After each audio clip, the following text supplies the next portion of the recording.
Welcome to INOvators, a series where we sit down with thought leaders in the healthcare technology space to talk about news and trends impacting the industry today.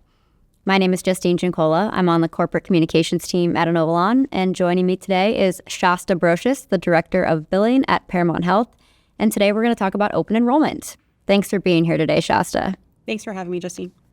So let's get started with, open enrollment is a major event in healthcare every year. And what does it mean to you and your organization to be prepared for this big event? So in our world, it's huge. The months October through December, they're ever changing. A member can be enrolled in one plan 1 minute, and then the next minute they can be enrolled in something completely different.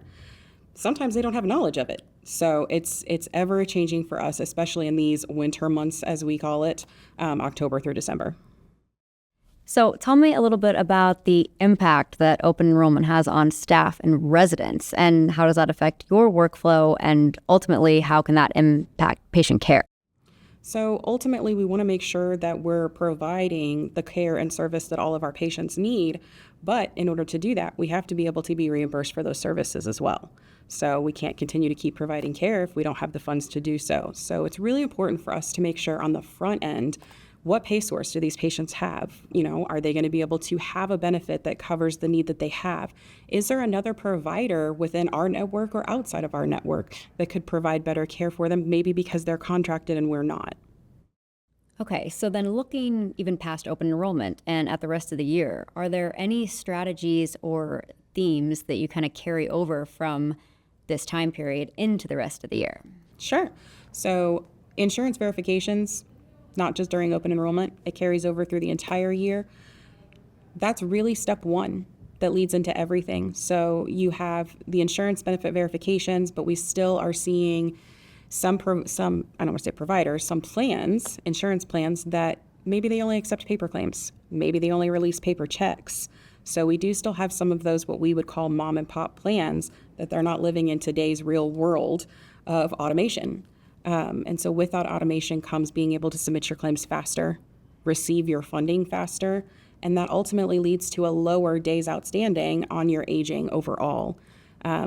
Just having good practices, we were able to reduce our DSO by 7.5 days just over this last, 9-month period, which is huge for us. That's a week that we didn't have to wait for those funds to come in. So that's kind of looking at that reimbursement, almost financial side, but would love to also ask you, at the end of the day, your organization is here to support resident care. So what is the connection between a healthy revenue cycle and also ensuring that these real people are getting the clinically appropriate care that they need? Yeah, sure. So ultimately, if you think about the old saying, you have to take care of yourself before you can take care of others, it's the same principle that we have to apply in business as well. If we don't have a healthy revenue cycle, we're not going to have those funds to be able to provide that quality care to those patients. And I'm so glad that you I love the quote, and I love the focus on patient care because, and I've said it in so many of these episodes, it feels like that we talk a lot about healthcare technology data, but a lot of times, it's easy to get caught up in that and forget about the real person at the end of all of it. So I think really important to keep that at the forefront. Absolutely.